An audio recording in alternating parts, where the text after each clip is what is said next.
पसंद आता है कि एक ही दिन में पैसा बहुत बन गया, ये वो लेवरेज वाला हिसाब से भी नहीं हटा कि बहुत अच्छा काम किया यार। पहले तो 10-10 गुना लेवरेज मिलता था, तो लेवरेज में लोग ये देखते हैं कि 10 गुना प्रॉफिट बढ़ेगा, 10 गुना लॉस भी तो होगा।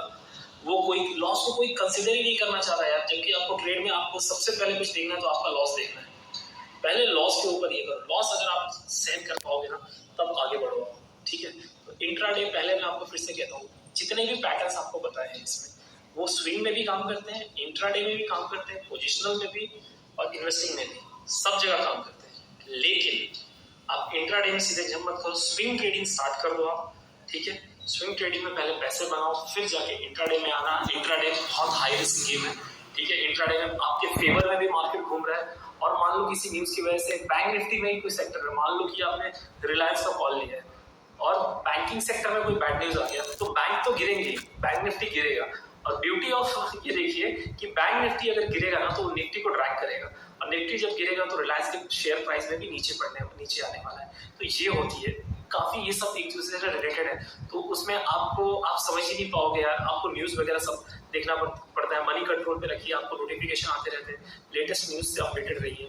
अब ये सब चीजें जब तक आप नहीं करोगे ना, इंट्राडे में बहुत फास्ट क्विक गेम का ये खेल है। तो आपको सारी चीजें पहले आप स्विंग ट्रेडिंग में एज हायर करो, फिर आप इंट्राडे की तरफ मूव करो, ठीक है। और मैं आपसे ये नहीं कह रहा कि ट्रेड मत करो, ट्रेड करो यार, ट्रेड करोगे तो ही पैसा बनेगा, ठीक है। लेकिन पहले अपने अंदर को उस चीज को मजबूत करो, ठीक है। बहुत देखो, ये एग्जाम्पल आपको लग रहा होगा छोटा मोटा है, रिलायंस का कॉल लिया हुआ कॉल आपका गलत कैसे जा सकता है जब HDFC बैंक में फॉर एग्जांपल या एक्सिस बैंक में किसी घोटाले की खबर आई और आपने न्यूज ये लिया है रिलायंस में, ठीक है, ट्रेड।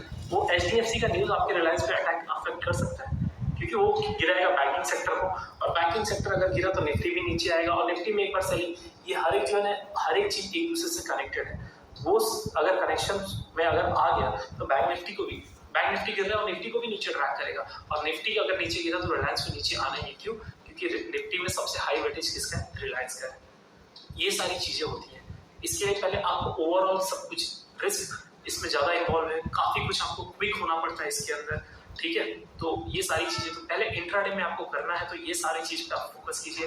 इंडेक्सेस कंटिन्यू दोनों इंडेक्स देखता रहता हूँ मैं, आपको पता है दोनों इंडेक्स देखना पड़ता है। बैंक निफ्टी कैसा चल रहा है, निफ्टी कैसा चल रहा है, उसके बाद अपना स्टॉक्स देखना पड़ता है। अगर आप इतना चीज मैनेज कर पा रहे हो, एक्सपर्टीज आ गई है, तो फिर डेफिनेटली ट्रेड करो, और नहीं आई है तो फिर पेपर ट्रेड करो, वो सब चीजें, ठीक है। कितने बार आप देखते होंगे कि मैंने कॉल दिया हुआ है, अपने आप अच्छी डायरेक्शन में जा रहा है, अचानक से बैंक निफ्टी नीचे गिरने लगा, ट्रेड भी आ गया नीचे, तब मैं बोलता हूँ भाई निकल लो इंडेक्स, या फिर इंडेक्स एक दूसरे से ऑपोजिट चल रहा है, एक ऊपर जा रहा है एक नीचे जा रहा है, पता नहीं कौन सा पहले आए, कौन किसको खींचेगा।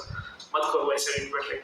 ट्रेड ना करना एक सबसे बड़ा ट्रेड है, ट्रेड ना करना एक सबसे बड़ा ट्रेड है, क्योंकि अगर आप उस दिन ट्रेड नहीं करोगे तो आप पैसे नहीं गा पाओगे, ठीक है। अगर आपने ट्रेड कर लिया, आपके फेवर में जब तक नहीं आया है मार्केट, पैसा चला जाएगा। तो जो पैसा चला गया वो बचा दिया, वो भी तो एक प्रॉफिट है।